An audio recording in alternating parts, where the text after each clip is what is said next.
Hello friends, welcome to EduTap and welcome to the series that we have started exclusively for the upcoming UPSC EPFO exam, wherein we'll be doing 15 MCQs a day associated with the labor laws and the industrial relations. Labor laws का तो already हो गया है and now we are doing industrial relations. उसी में industrial relations overview topic का आज हम लोग करने वाले हैं part 3. Now why is this series important? See, when it comes to labor laws and industrial relations, close to 15 plus MCQs out of 120 are asked from these topics only. Be it UPSC EPFO APFC exam और ई और एओ exam, दोनों में से आप किसी भी exam के लिए तैयारी कर रहे हो उनके लिए ये सीरीज बहुत ही यूजफुल होने वाला है, because as you can see the number of questions weightage भी हाई है एंड यस इफ आप बेसिक्स भी सही से कर लोगे तो स्कोरिंग पोटेंशियल भी हाई है, क्योंकि इतना भी करेंगे तो ना क्लोज टू 10 प्लस एमसीक्यू सब आराम से निकाल लोगे. ठीक है. And moreover we are expecting the UPSC EPFO 2025 notification very soon. So I suggest you, if you really want to score high in these sections especially, आप ये series थोड़ा सा सीरियसली ले लीजिए and then you can revise, क्योंकि ये whatever the content that we are providing in this series that is in the form of MCQs. तो आपका एक, अगर आप प्रिपेयर कर रहे हो तो आपका प्रिपरेशन हो जाएगा, कोई आप रिवाइज कर रहे हो तो रिविजन भी हो जाएगा, और if you are practising some MCQs वो भी इसमें से हो जाएगा आपका. So without wasting much time let's get into the session.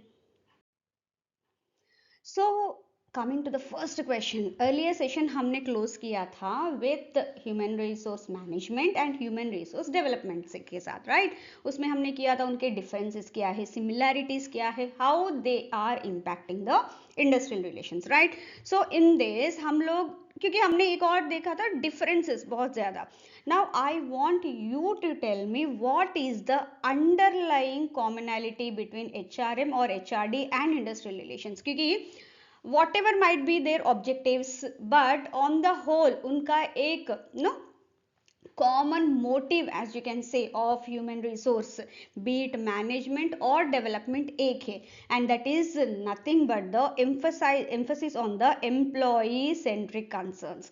अगर वो सही से रहेंगे and वो अगर up to date रहेंगे, वो happy रहेंगे and सब सही रहेंगे, तो that would always impact positively the organization. So उनके जो welfare policies है, grievance handling है, training है, whatever concerning, all that जो भी है, that all उसका जो underlying commonality है between this HRM and HRD is the emphasis on the employee centric concerns. So here the correct answer is option B. Now, when we talk about the fundamental differences between HRM or HRD and industrial relations, अगर वो देखेंगे, see which of the following statements accurately captures the fundamental difference between HRM or HRD and industrial relations. Okay, उन दोनों में major fundamental difference ये है कि HRM और industrial relations they are inherently collectivist, क्योंकि वो कॉमन है, सभी टाइप्स ऑफ इंडस्ट्रीज के लिए वो कॉमन है. But when it comes to HRM और HRD policies, they are individually focused and management driven. जो उस कंपनी की उस पर्टिकुलर इंडस्ट्री में, अगर फॉर एग्जांपल फार्मा इंडस्ट्री में, उसमें जो कंपनी काम कर रही है उसके ऑब्जेक्टिव्स के हिसाब से, उनके प्रोडक्ट्स के हिसाब से, उनके मैनेजमेंट के हिसाब say that will work, right? So it is the industrial relations is inherently collectivist, क्योंकि वो तो सभी के लिए अप्लीकेबल होगा, तो उनको एक कॉमन इसमें करना पड़ेगा. But on the other hand HRM और HRD policies they are individually focused and management driven. Okay, so here for this C is the correct answer. So moving on to our next question, which of the following best describes the essence of Article 38 of the Indian Constitution, which is concerned with the social justice? Now when we talk about this Article 38 of the Constitution, it focuses on social justice. Majorly it focuses on two essential parts. एक तो है fair profit distribution, जो भी है owners and workers के बीच में एक fair distribution होना चाहिए. ऐसा नहीं कि 50-50, based on the work, based on the objective, based on the composition, वो होना चाहिए. ओके, नेक्स्ट आता है safe and healthy work condition, because अगर वो safe and healthy work conditions में काम करेंगे तो ही उतना प्रॉफिटेबिलिटी होगा, right? So here it mandates the equitable distribution of profits between the company owners and workers, along with ensuring safe and healthy working conditions of the workers. So here when it comes to Article 38 of the Indian Constitution, the correct option is answer A. So moving on to our next question. Now this question focuses on the Article 39. So which of the following statements best reflects the essence of Article 39 of the Indian Constitution that is concerned with the social equity?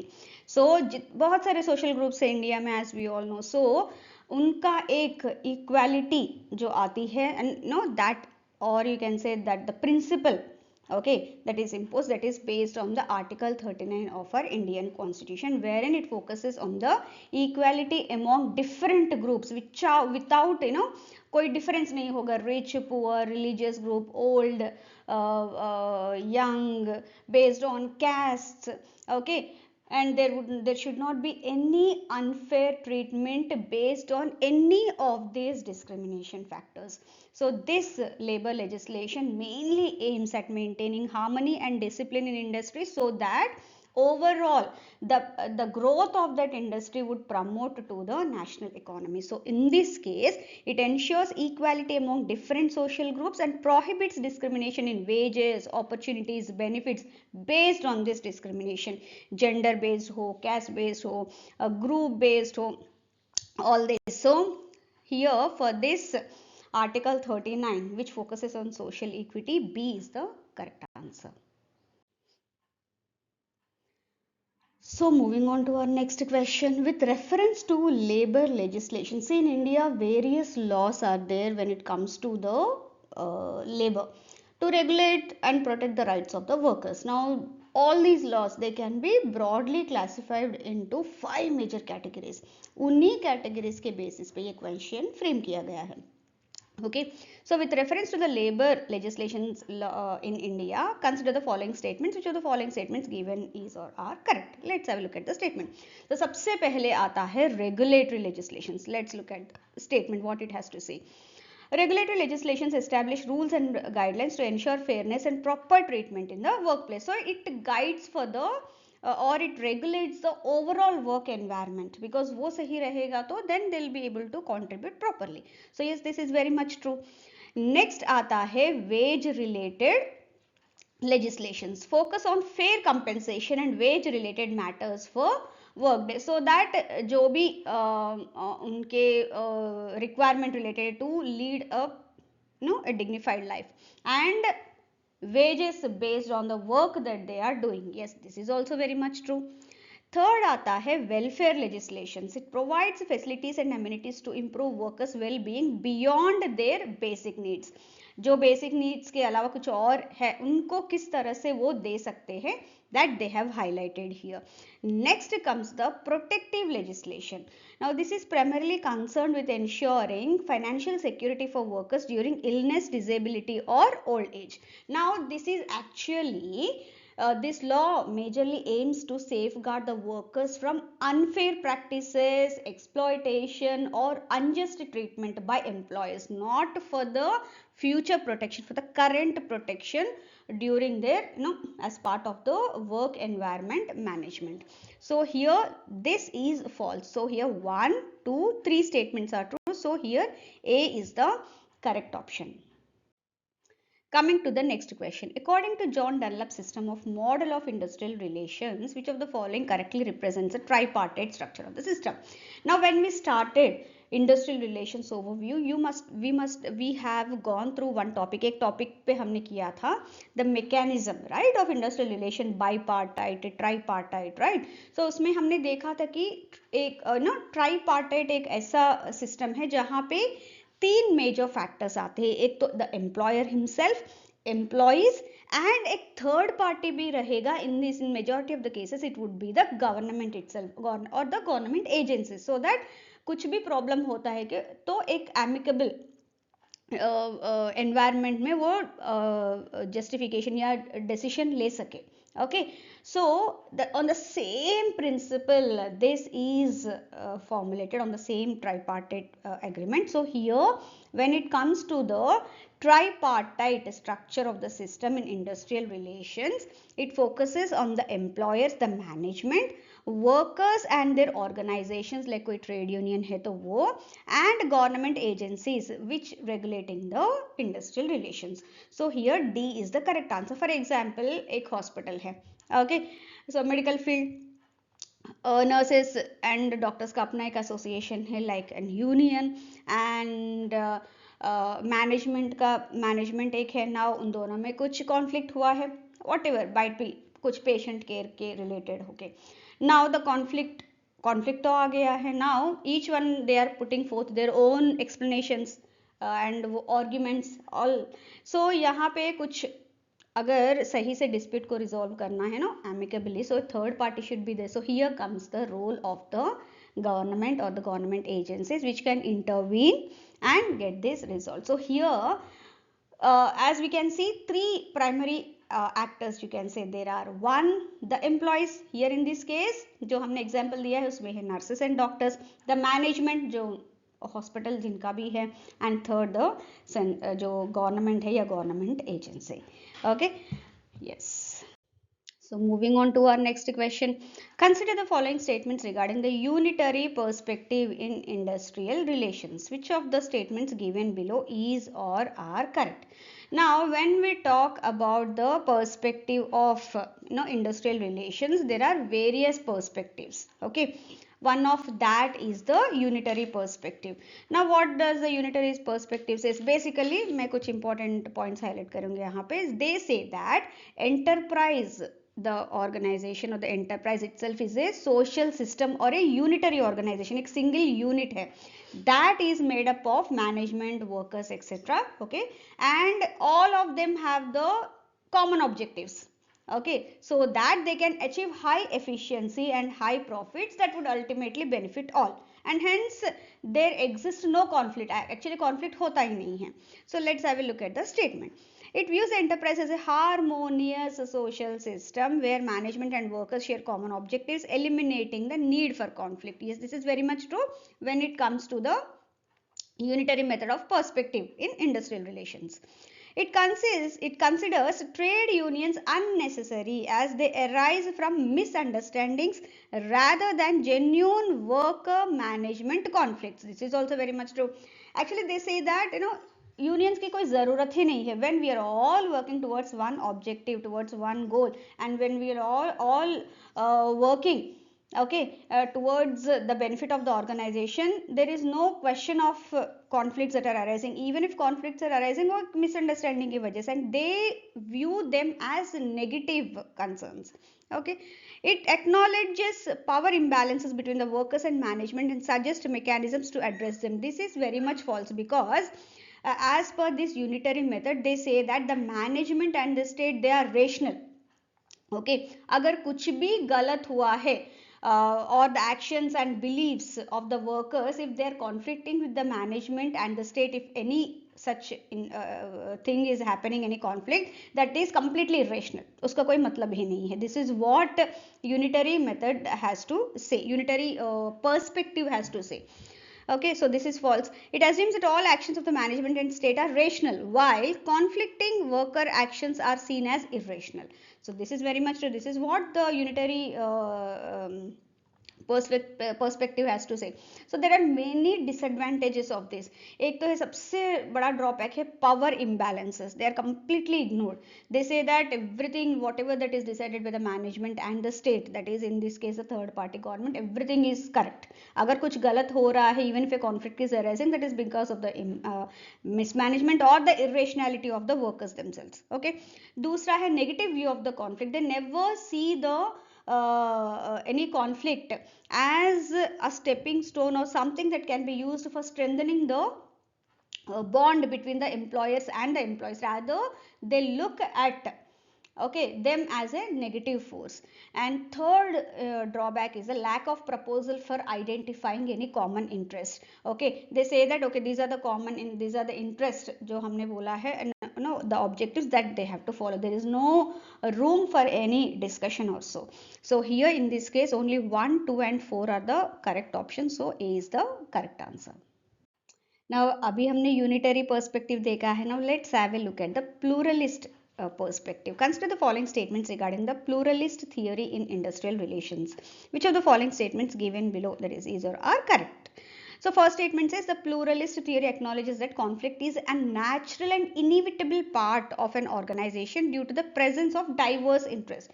This is very much true. तो इनका क्या है, plural is the name itself suggest, सबको वो they want to take everyone along with them. Okay. Second statement, it focuses on managing conflicts through negotiation and compromise rather than attempting to eliminate them entirely, which we have witnessed in the unitary perspective. So this is also very much true. It suggests that both workers and management share a common goal of maintaining and growing the organization, as part of which lots of rules and regulations are made. सारे discuss होने के बाद ही करते हैं. So they say that अगर ये सब हम लोग फॉलो करते रहेंगे तो everything should be good. This is also true. A major drawback of this theory is the overemphasis on formal rules and procedures, which may lead to rigidity in workplace dynamics. As I said earlier also, pluralist में क्या है, सबसे ज़्यादा बहुत सारे rules and regulations करते हैं कि ये सब करेंगे तो everything would be fair enough. And ऐसा नहीं है कि वो completely one way आता है, but still that leads to sometimes rigidity in the work environment. So this is also true. So when it comes to the pluralist theory in industrial relation, though it is little better than what we have seen in the unitary perspective, but still इसके भी अपने drawbacks है. एक तो सबसे बड़ा drawback है over emphasis on the rules and procedures, and दूसरा है now when we are over emphasizing, obviously वहाँ पे flexibility नहीं रहती है. So inflexibility in changing the conditions.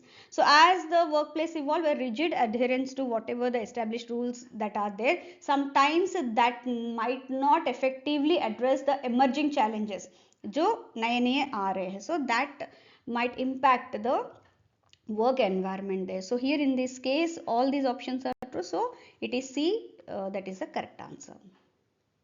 So next आता है radical perspective. Okay, coming to the question, with reference to the radical perspective in industrial relations, consider the following statements. Which of the statements given below is or are correct? Now when we talk about the radical perspective in the industrial relations, the first statement has to say it is influenced by the Marxist view on capitalism, emphasizing inherent conflicts between the employers and workers. This is very much true because this yes is inspired by the Marxist view. They say that oppressive nature, मतलब ऊपर से ही सब कुछ आता है, completely capitalistic. So conflict is unavoidable in such organization, as management represent the interests of the capitalists who want to maximize their profits even at the cost of the workers. So yes, this is very much true. It sees industrial relations as a structural conflict where management represents the interest of capitalists who seek to maximize the profits even at the cost of the workers. So this is also very much true.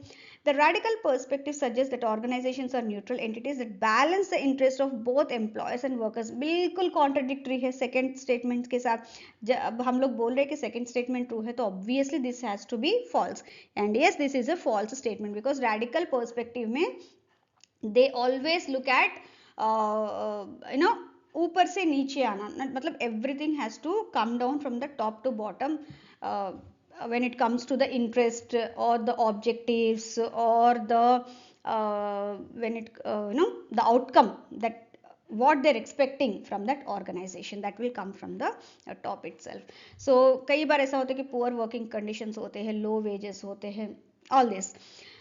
So next statement says it argues that conflict in industrial relations is unavoidable due to the fundamental exploitation of labor. Obviously that would happen and they resist. That leads to various conflicts. So this is also very much true. So here when we look at the options 1, 2 and 4 are the only true statements here. So A is the correct answer. So coming to the next question. So जो अभी तक हमने जितने भी perspectives देखे हैं उनका एक summary question करेंगे, ठीक है? Now which of the following perspective in industrial relations assumes that managerial decisions are inherently rational? See, these are the keywords. See, whenever कहीं पे भी आपको कभी भी doubt आता है ना, जब बहुत ज़्यादा static part या बहुत ज़्यादा content पढ़ना पड़ता है, better you highlight some keywords. So उससे क्या होता है, वो keywords देखते ही आपको समझ में आ जाता है कि okay, this is what the topic that is highlighted here. So in this case I'll be highlighting the keywords, तो एक आपको idea मिल जाएगा. So here the managerial decisions are inherently rational and should not be opposed by the workers, emphasizing a shared organizational goal and dismissing the necessity of trade unions. ये बोल रहे कि trade unions की ज़रूरत ही नहीं है. Whatever the decisions that are being made by the management, they are completely rational. So ये words somewhere you know ringing the bell. So here all these words, they are associated with the unitary perspective. Okay, so here in this case unitary perspective, that is B is the correct answer. वही radical perspective में आपका marxism, capitalist, okay, वहाँ पे oppression, ये सारे words आपके key words होंगे. Pluralist में क्या है, over emphasis on the rules, और you know conflict is inevitable, तो उसको हम लोग use करके they try to strengthen the you know the relationship between the management and the workers. Everyone should be involved. Okay, उस तरह के wordings आपके वहाँ keywords होंगे. Okay, so focus on the keywords, so बहुत easy होगा आपके लिए याद रखने में, even lot of content में. So moving on to our next question. Consider the following statements regarding trade unionism. When we are talking about industrial relations, trade unions is an inevitable part of that. So उसके बिना हम लोग आगे नहीं बढ़ सकते. So same thing we are looking at here. Now which of the statements given below is or are correct? So the first the statement says trade unionism encompasses all activities related to the trade unions, including their structure, their functions. You can say whole gamut of activities related to trade unions, they fall under the trade unionism. Yes, this is very much true. Okay, according to Tannenbaum in 1951, trade unionism is a natural outcome of a capitalist society. देखिए capitalist society में क्या है, no, there might be a chance that कि oppression वो सब हो रहा है. So in order to avoid that, you know, avoid that नहीं, in order to act against that oppression etc., all these workers they come together, right, and वो अपना हक के लिए लड़ते हैं, right. So it is a natural outcome of A capitalist society. While the labour movements, क्योंकि labour movements में और ट्रेड यूनियनिज्म में बहुत फर्क है, and this statement actually has highlighted it really very well. So the labor movement signifies the awakening of the working class for their rights. Okay, so पूरा working class देख रहा है कि no, they are trying to come up with such movements where they are working towards their rights. Okay, so yes, this is very much true statement. Workers, when organized as a collective body rather than acting individually, can exert greater influence over employers, and that is the one that led to the development of the trade unions. Okay, so yes, this is also very much true. The trade union movement strictly refers to the government led initiatives aimed at regulating labor conditions. ऐसा नहीं कि, though it is also a part of that, okay, but majorly it trade unionism क्या है, that union movement, it's a gamut of all the activities, एक नहीं, ठीक है. So this partially though right, you can't consider this as a completely true statement, so this is false. So only A, B, C, that is 1, 2 and 3 are the true ones, so here C is the correct answer. Moving on to our next question. Consider the following statements regarding the framework of industrial relations in India. Which of the statements given below is or are correct? Now, when we look at the framework for industrial relations in India, that has been formed by a number of legislations in the country. And ऐसे नहीं कि legislation सिर्फ workers के लिए है या labor के लिए है. No, it contains both the obligations and the duties for both the employers and the workers. ठीक है. Now let's, with this introduction या फिर with this information, let's look at the statements. Labor is a subject in the concurrent list of the Indian Constitution, allowing both the central and state governments to enact labor laws. Yes, this is very much true. ऐसा नहीं कि ये सिर्फ state subject है या central, but it's in the concurrent list. Thereby, it is a responsibility of both the central government and the state government to look into and enact the labor laws. Industrial relations in India follows a tripartite structure involving employers, workers and the government in resolving labor related issues. Yes, this is also very much true क्योंकि India में जो perspective है to look at the industrial relations, it is a tripartite one. Okay, in few sectors it is a state government that looks into, that is appropriate government, and in few sectors it is central government which acts as an appropriate government. Accordingly they look. The Indian Labour Conference, standing labour committees and the industrial committees are the key tripartite bodies facilitating discussions on the labour issues. देखिए, if there is some conflict that is happening, it's not that the entire central government is coming to resolve that. In order to do that, lot of government agencies work. They are, ये कुछ उसके examples है. So yes, this is also very much true. Only the central government has authority to enact labor legislations while state governments can only implement them. So अगर मैं बोल रही हूँ one statement one is correct तो ये false, right? क्योंकि यहाँ हम लोग बोल रहे हैं कि it's a concurrent list. It falls under the concurrent list of the Indian Constitution. So obviously वो central and state government दोनों की responsibility है. So this is a false statement. So here 1, 2 and 3 only is the correct. So A is the correct option here. So moving on to our next question. Match the following labor related entries with their respective list in the Indian Constitution. Regulation of labor. See, when we look at the labor related entries, we know, we have already seen that labor जो topic है, that is falls under concurrent list. That is दोनों की responsibility state government की as well as central government की. उसी के against कुछ entries हुए हैं लाइक रिलेटेड टू उन्हीं के रिलेटेड लाइक कुछ यूनियंस का किस तरह से, सोशल सिक्योरिटी किस तरह से, social justice and all that किस तरह से, किसके ऊपर वो रिस्पॉन्सिबिलिटी पड़ेगा and all that. So let's look at the entries. Regulation of labour and safety in mines and oil fields, ये एंट्री नंबर 55 है. Now when we talk about mines, oil fields, defence, all these industries or the sectors, जो appropriate government है that is a central government. So ये exclusively this falls under the union government. उसमें कुछ भी होगा तो that is a responsibility of them. Trade unions, industrial and labor disputes, obviously ये हर industry में होगा. Okay, so obviously the logic says it falls under the concurrent list and ये है भी. Social security and insurance, employment and unemployment. Now ये भी सभी में होगा, so obviously ये भी आता है हमारे concurrent list में ही. Welfare of labor including conditions of work, provident funds, old age pension and maternity benefit, ये भी हमारा आता है under the concurrent list only. So in this case B, option B, क्योंकि 1B है, बाकी सब concurrent list, that is A है. So this for the correct option here is answer B. So moving on to our next question. The government plays multiple roles in shaping the industrial relations and ensuring labor welfare. Which of the following statements correctly represents these roles? Now when we talk about the government, though वो एक tripartite perspective के through और mechanism के through वो work करता है, but still when it comes to the labor as such, the government serves as a protective force for labor. कि कुछ भी होता तो definitely they'll have the backing of the government in case कुछ भी गलत होता है लेबर के साथ. A policy maker, based on that only they make the policies for the welfare of the labor.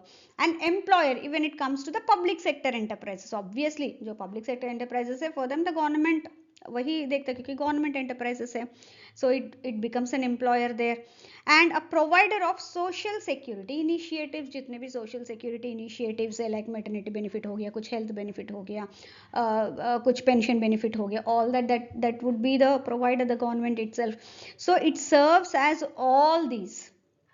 Okay, as a protective force, a policy maker, an employer, in few cases a provider of the social security.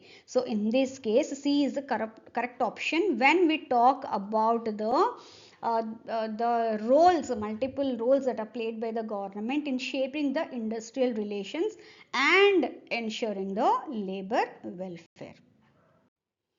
Moving on to the last question for this session and for the topic itself, industrial relations overview.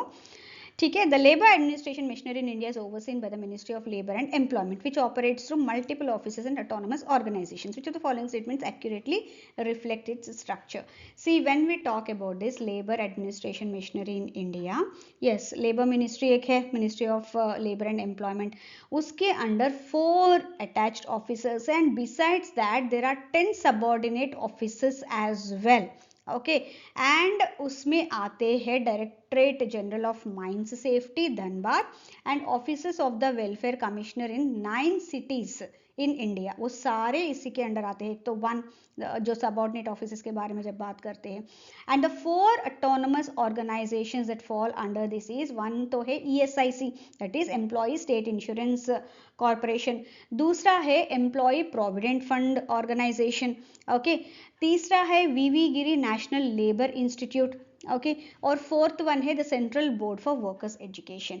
ये 4 organisations, they are the autonomous organisations that fall under this ministry.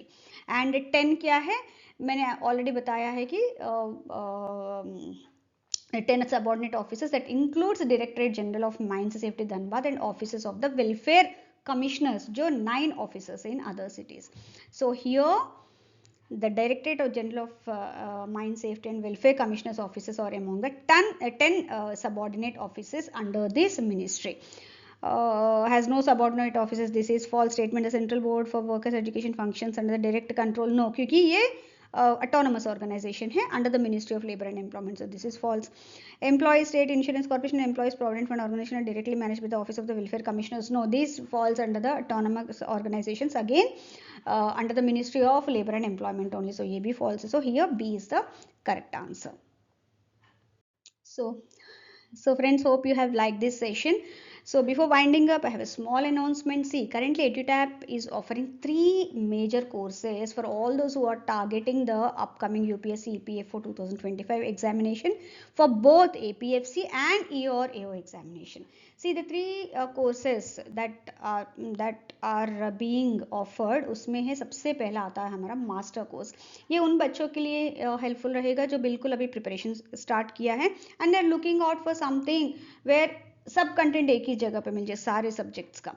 And all these subjects content would be provided to you in the form of PDFs, videos, chapter quizzes and strategy sessions भी होंगे, live sessions. So every week Thursday के दिन Kuldeep sir खुद आपसे मिलेंगे and he'll give you strategy related suggestions on how to utilize the content that has been already provided, and उसके साथ साथ जो भी आपके डाउट्स है वो सब क्लियर कर देंगे. सेकेंड है टेस्ट सीरीज प्लस. नाउ इसमें क्या है, कई सारे बच्चों का ऐसा रहता है मुझे एक आधा सब्जेक्ट का ही कंटेंट चाहिए, for example labour laws and industrial relations और पॉलिटी इटसेल्फ, ऐसे कुछ अलग सब्जेक्ट्स चाहिए. Along with that practice questions for all them. This would be helpful क्योंकि वो खुद से ही कुछ सब्जेक्ट्स प्रिपेयर करना चाहते हैं, कुछ they are looking out for content. So for them this is good. Third आता है उनका टेस्ट सीरीज. नाउ इसमें क्या है, कुछ बच्चे ऐसे होते हैं कि एक अटेम्प्ट दे दिया है या फिर खुद से ही पूरा प्रिपेयर कर रहे हैं, बट स्टिल प्रैक्टिस क्वेश्चंस की तो ज़रूरत पड़ती है एंड एग्जामिनेशन का फील पहले ही लाना है, तो they have to attend the good number of mock test, right. So for them this would be the best option. So if you have any doubts related any of this courses, you can always reach out to any of our team members and आप उनसे अपना doubts clarify कर सकते हैं and accordingly you can make an informed decision. Thank you very much for being with me, and I really hope that you have liked this session. I'll meet you soon with another session. Thank you.